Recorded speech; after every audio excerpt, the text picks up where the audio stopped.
जय हिंद दोस्तों, मैं अनूप सिंह परिहार ज्ञानोदय एग्जाम हम में आपका स्वागत करता हूं। ये इस सीरीज की 7वीं वीडियो है। इसके पहले 6 वीडियो अपलोड कर दी गई हैं जो आपके आने वाले यूपीएससी एग्जाम के पॉइंट ऑफ व्यू से फायदेमंद है। तो चलिए शुरू करते हैं, पढ़ते हैं। प्रश्न नंबर 1, छाया है माथे पर आशीर्वाद सा, पंक्ति में प्रयुक्त अलंकार पहचाने। दोस्तों यहाँ पर ऑप्शन सी उपमा अलंकार सही है, क्योंकि देखिए यहाँ पे आशीर्वाद सा, यहाँ तुलना हो रही है। क्या हो रही है? तुलना हो रही है। जहाँ पर तुलना होती है वहाँ पर हमारा उपमा अलंकार होता है। निम्न वाक्यों में से एक वाक्य व्याकरण की दृष्टि से शुद्ध नहीं है, पहचानिए। ऑप्शन ए, हमारे जीवन में सोच विचार बहुत महत्व होता है। ऑप्शन ए हमारा सही है। मन मंदिर की भांति होता है, सदैव एक स्थान से दूसरे स्थान पर छलांग लगाता है, ये भी सही है। आप फल आहार से अपनी आंतें साफ कर सकते हैं। ऑप्शन सी गलत है। ऑप्शन सी गलत है, तो यहाँ पर हमको शुद्ध नहीं है पहचानना है, तो ऑप्शन सी यहाँ पर टिक करेंगे। चलिए आगे बढ़ते हैं। नंबर 4, गौ से का सामान्य बहुवचन दिए गए विकल्पों में से कौन सा है? गौ से, गौ से ऑप्शन डी यहां सही है, ये तीनों गलत हैं। प्रश्न नंबर 5, गंगा क्यों टेढ़ी चलती हो, दुष्टों को क्षिप्त कर देती हो, इस वाक्य में कौन सा अलंकार है? इस वाक्य में ब्याज निंदा अलंकार नहीं है, ब्याज स्तुति अलंकार है। देखिए ब्याज स्तुति अलंकार क्या होता है? काव्य में जहां शब्दों से निंदा होती है परंतु अर्थ निकालने पर प्रशंसा का भाव छुपा होता है। काव्य में जहां पर शब्दों में निंदा होती है पर अर्थ निकालने पर प्रशंसा का भाव उत्पन्न होता है, वहां पर हमारा ब्याज स्तुति अलंकार होता है। इसके अपोजिट ब्याज निंदा अलंकार, जहां पर शब्दों में प्रशंसा होती है और अर्थ में निंदा होती है, वहां पर ब्याज निंदा अलंकार होता है। ये दोनों अलंकार एक दूसरे के विपरीत काम करते हैं। चलिए आगे बढ़ते हैं। प्रश्न नंबर 7, निम्न वाक्यों में एक वाक्य व्याकरण की दृष्टि से शुद्ध है, पहचानिए। ऑप्शन ए, विश्वनाथ अपने परिवारियों के साथ किसी महानगर में एक छोटे तंग मकान में रहता है। देखिए यहां पर परिवारीय, ऑप्शन ए चेक करते हैं, विश्वनाथ अपने परिवारियों के साथ, यहां पर परिवारियों आ गया तो ये तो गलत है। यदि हमें जीवन में कुछ प्राप्त करना है तो पुरुषार्थ को अपने जीवन का लक्ष्य बनाना चाहिए। ऑप्शन बी हमारा सही है, ऑप्शन बी। चलिए आगे बढ़ते हैं। नंबर 8, वाक्य में त्रुटि का चयन करें। जीवन और मरण विधाता के हाथ में है, जीवन और मरण विधाता के हाथ में है।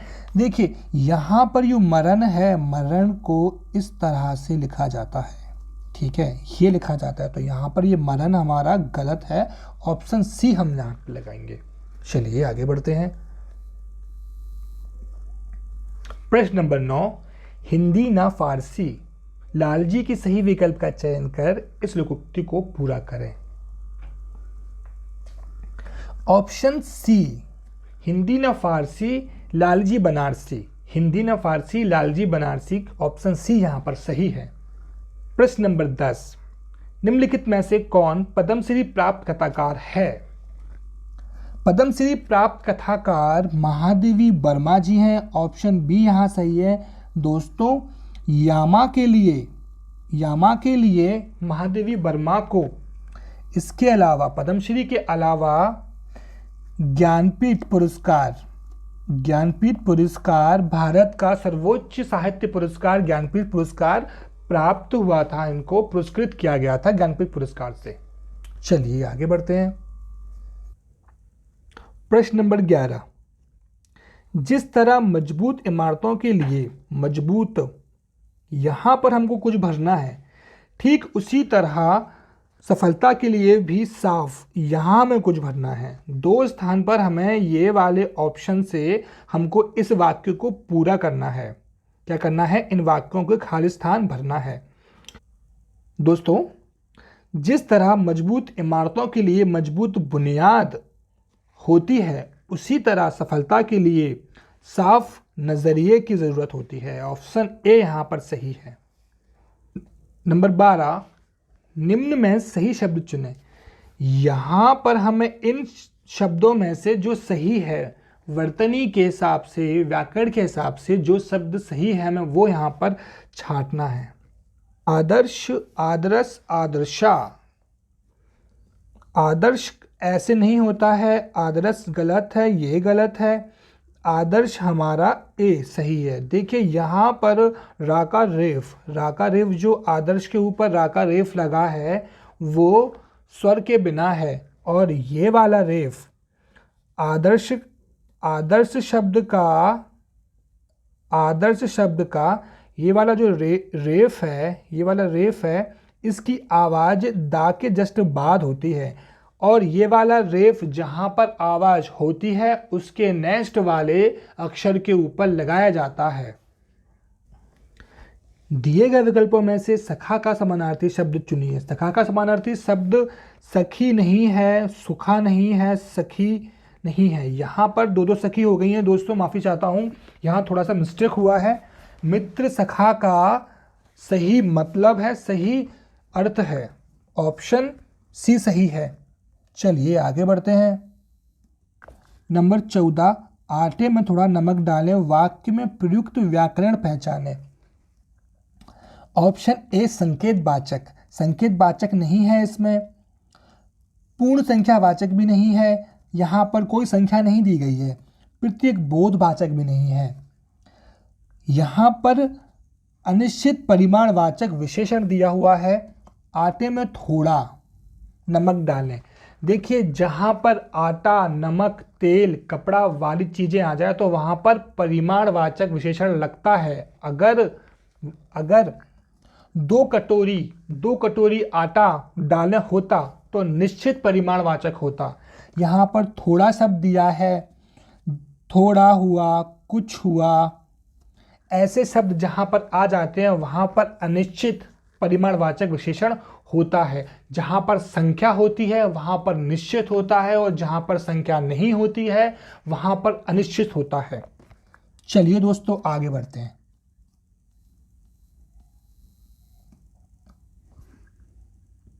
नंबर 15, चादर का बहुवचन दिए गए विकल्पों में से कौन सा विकल्प दर्शाता है?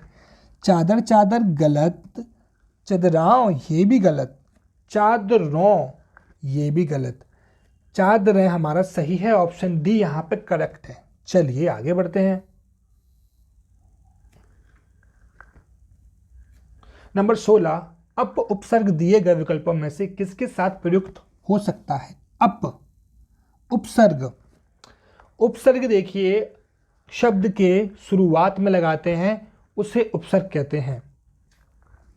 यहाँ पर ऑप्शन सी अपमान, अपमान हमारा यहाँ पर सही होगा, ऑप्शन सी। नंबर 17, दिए हुए में से कौन सा विकल्प घड़ियाँ गिनना बताता है? घड़ियाँ गिनना दर्शाता है, हमको ये जानना है। देखो घड़ियाँ गिनना होता है बहुत बेचैनी से इंतज़ार करना, ऑप्शन ए सही है। अधिक बीमार होना गलत है, बहुत कमज़ोर गलत है, ये भी गलत है, ऑप्शन ए हमारा यहाँ पर बिल्कुल सही है।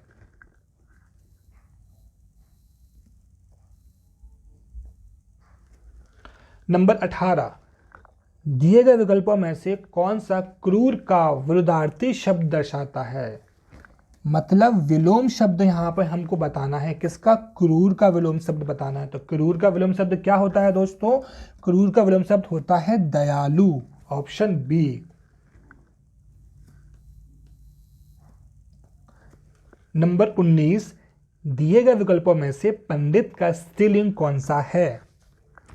ऑप्शन ए पंडिती गलत है, ऑप्शन सी पंडित पत्नी भी गलत है और पंडिती भी गलत है। यहाँ पर पंडिताइन, पंडिताइन सुना होगा आप लोगों ने, पंडिताइन यहाँ पर बिल्कुल सही है, ऑप्शन बी। नंबर 20, मैंने आम खा लिया है, वाक्य में प्रयुक्त काल पहचाने। यहाँ पर काल पहचानना है, अपूर्ण भूतकाल नहीं है क्योंकि उसने आम खा लिया है, काम हो चुका है। हेतु हेतु मध्य भूतकाल नहीं है, हेतु हेतु मध्य भूतकाल दो क्रियाओं के बीच में एक कंडीशन दर्शाता है, ये भी नहीं है।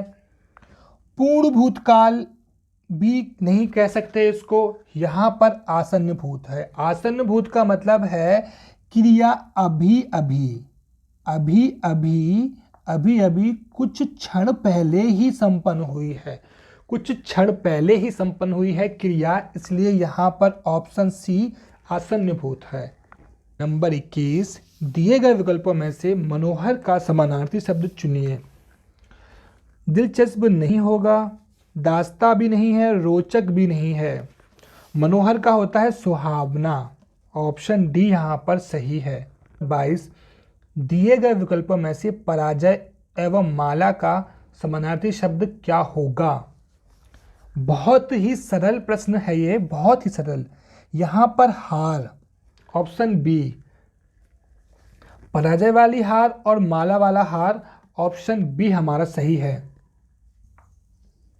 प्रश्न नंबर 23, हरिक सी समीर माला जब पंक्ति में प्रयुक्त अलंकार पहचाने। दोस्तों जहां पर सा, सी और ऐसे तुलना वाली चीजें आ जाती हैं, एक चीज की तुलना दूसरी चीज से जब की जाती है वहां पर होता है उपमा अलंकार। अनुप्रास नहीं है, उत्प्रेक्षा नहीं है, यमक भी नहीं है। यहाँ पर तुलना की जा रही है, उपमेय उपमान है, वहां पर हमारा उपमा अलंकार होता है। चलिए आगे बढ़ते हैं। पर 24, दिए गए विकल्पों में से कौन सा विकल्प अपकर्ष का विरुद्धार्थी शब्द दर्शाता है। अपकर्ष का दर्शाता है, अपकर्ष का होता है उत्कर्ष, उत्कर्ष होता है, ऑप्शन बी यहां पर सही है, ये तीनों गलत है।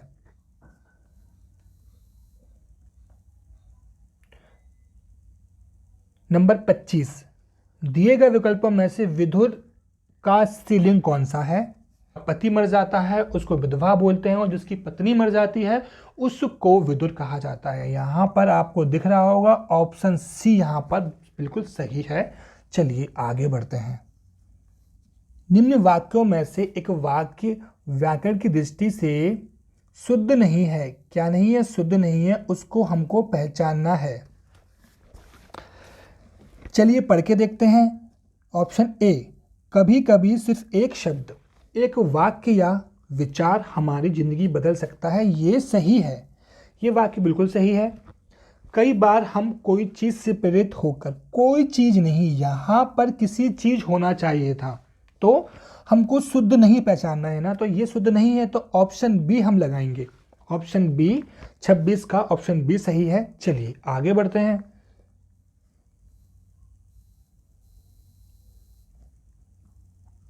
नंबर 27, उसके बात करने का तरीका मुझे अत्यंत करता है। दिए गए विकल्पों में से सही का चयन करके रिक्त स्थान की पूर्ति करें। उसके बात करने का तरीका मुझे अत्यंत विचारित करता है, नहीं, ये गलत है। संतुलित करता है, ये गलत है। अनुशासित, ये गलत है। उसके बात करने का तरीका मुझे अत्यंत प्रभावित करता है, ऑप्शन ए हमारा बिल्कुल सही है। चलिए आगे बढ़ते हैं। प्रश्न नंबर 28, निम्नलिखित में से कौन रीतिकालीन कवि हैं? हमें काल पहचानना है, कालीन कवि हैं, उनका काल पहचानना है। इसमें देखिए, सुमित्रा नंदन पंत, पंत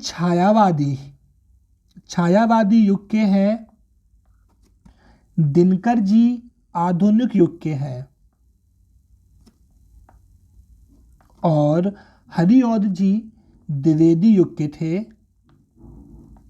और लास्ट में बचे हमारे भूषण जी। भूषण जी हमारे रीतिकालीन कवि हैं। ऑप्शन बी डी हमारा यहाँ पर सही है। ऑप्शन डी 28 का ऑप्शन डी सही है। चलिए आगे बढ़ते हैं।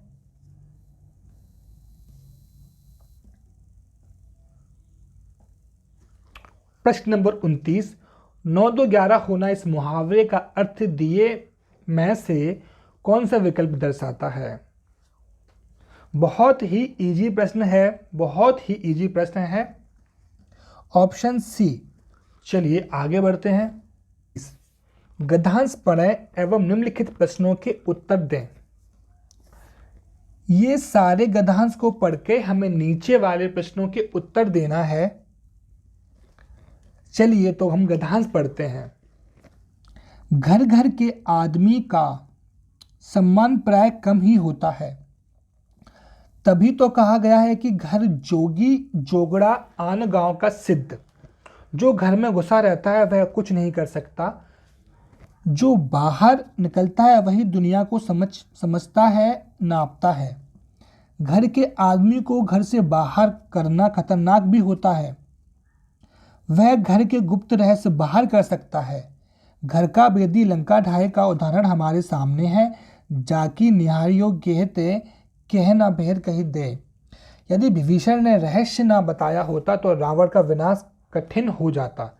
इसलिए घर बनाना और घर की निभाना भले आदमियों का आचरण माना जाता है। जो लोग घर की चुकाने के दांव में रहते हैं वे विश्वसनीय नहीं माने जा सकते। हर माता पिता संतान से यही अपेक्षा रखते हैं कि वे अपने आचरणों से घर की लाज बनाए रखेंगे, घर की प्रतिष्ठा बढ़ाएंगे। घर परिवार का नाम ऊंचा करके घर का झंडा ऊंचा होता है, उसका प्रभाव और सम्मान भी व्यापक होता है। नंबर 30, घर के आदमी को घर से बाहर करना खतरनाक भी होता है, क्योंकि गद्यांश में इसके बारे में दिया हुआ है। देखिए ऊपर चल के पढ़ते हैं हम। घर के आदमी को घर से बाहर करना खतरनाक भी होता है, क्योंकि गुप्त रहस्य बाहर कर सकता है। गुप्त रहस्य बाहर कर सकता है। इसी के हिसाब से हमारा ऑप्शन सी सही है। घर के बाहर रहस्य वगैरह वो बता सकता है। घर के आदमी को घर से बाहर करना खतरनाक भी होता है, क्योंकि वह घर के रहस्य बाहर कर सकता है। ऑप्शन सी यहाँ पर सही है। नंबर 31, दिए हुए विकल्पों में से व्यापक शब्द का विरुद्धार्थी शब्द कौन सा है? मतलब विलोम शब्द कौन सा है, हमको यहाँ ये जानना है। व्यापक शब्द का विलोम शब्द ऑप्शन बी संकुचित। ये नहीं हो सकते हैं, ये नहीं हो सकते हैं, ये नहीं हो सकते हैं। संकुचित ही हमारा बिल्कुल सही है, ऑप्शन बी। चलिए आगे बढ़ते हैं। नंबर 32, प्रतिष्ठा का अर्थ कौन सा विकल्प दर्शाता है? प्रतिष्ठा का अर्थ कौन सा विकल्प दर्शाता है? ऑप्शन सी सम्मान प्रतिष्ठा से जुड़ा हुआ है। सौभाग्य प्रभावी धन्य ये नहीं होगा। इसमें ऑप्शन सी हमारा बिल्कुल सही है। चलिए आगे बढ़ते हैं। नंबर 33, धरती ने खिलाए ज्वलित लाल लाल पंक्ति में प्रयुक्त अलंकार पहचानिए। देखिए यहाँ पर लाल लाल शब्द दो बार आया है, ठीक है। जहाँ पर कोई शब्द दो बार आए केवल सुंदरता बताने के लिए, जैसे काव्य में या किसी गीत में अगर कोई शब्द दो बार आ रहा है, तब वहाँ पर क्या होता है, दो शब्दों की बार बार क्या हो रही है, पुनरुक्ति हो रही है। क्या हो रही है, दोबारा उनको रिपीट कर रहे हैं, सिर्फ उसको सुंदर बनाने के लिए। उन शब्दों में कोई भी डबल अर्थ नहीं है, कोई भी चीज़ ऐसी नहीं है जिसका अर्थ निकालें। सिर्फ सुंदरता बताने के लिए दो शब्दों का इस्तेमाल किया जा रहा है, वहाँ पर होता है पुनरुक्ति अलंकार। ऑप्शन ए यहाँ पर सही है। नंबर 34, साहित्य अकादमी पुरस्कार प्राप्त निराला की साहित्य साधना किसकी कृति है? ऑप्शन ए रामविलास शर्मा जी की कृति है। दोस्तों माफ़ी चाहता हूँ, यहाँ पर शर्मा में आका मात्रा लगाना भूल गया, सॉरी। चलिए आगे बढ़ते हैं।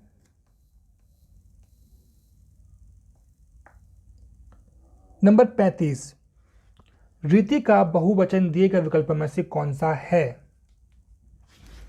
रीति का बहुवचन रीतियां नहीं है, रीतियाँ नहीं है, रीति नहीं है। ऑप्शन डी यहाँ पर सही है, रीतियाँ। रीतियाँ यहाँ पर बिल्कुल सही है। चलिए आगे बढ़ते हैं। नंबर 36, निम्नलिखित में से तुलसीदास जी की रचना कौन सी है? बहुत ही इजी प्रश्न है। तुलसीदास जी की रचना विनय पत्रिका। ऑप्शन ए सही है। कवित्व रत्नाकर, कवित्व रत्नाकर हमारी जगन्नाथ जी की है। जगन्नाथ जी बहुत ही फेमस कवि थे, जगन्नाथ जी की है। और काशीनाथ जी की काशी है, काशीनाथ जी की काशी। और साहित्य लहरी हमारी सूरदास जी की है। किनकी है? सूरदास जी की है। चलिए आगे बढ़ते हैं। ऑप्शन ए हमारा यहाँ पर सही है, तुलसीदास जी की विनय पत्रिका है। चलिए आगे बढ़ते हैं।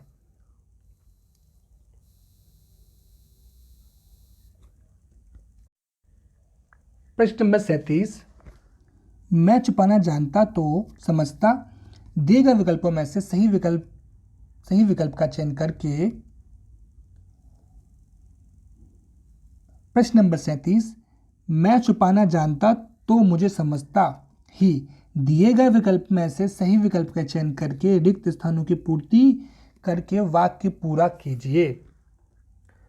यहां पर मैं जग में छुपाना जानता तो साधु मुझे समझता। ऑप्शन सी यहां पर सही है। चलिए आगे बढ़ते हैं।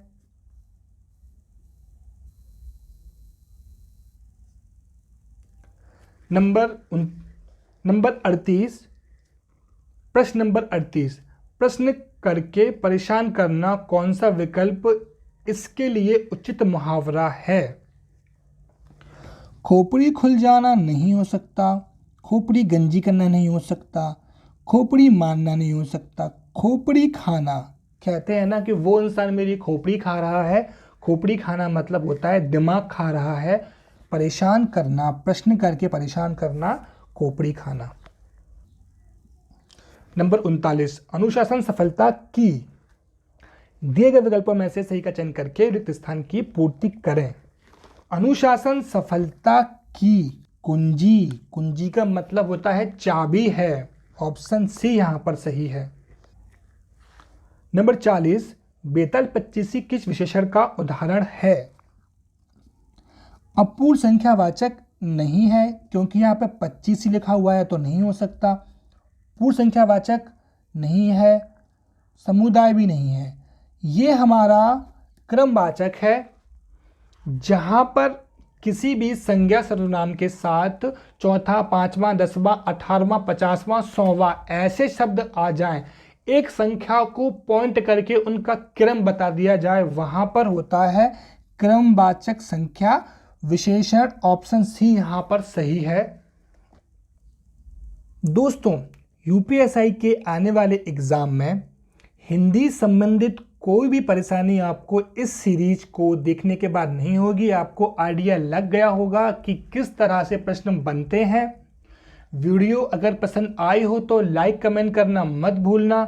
जो लोग चैनल पर नए हैं वो चैनल सब्सक्राइब कर दें और बेल आइकॉन दबा दें, ताकि आने वाले वीडियो की जानकारी आपको मिल जाए। जय हिंद दोस्तों, मिलते हैं अगले वीडियो में।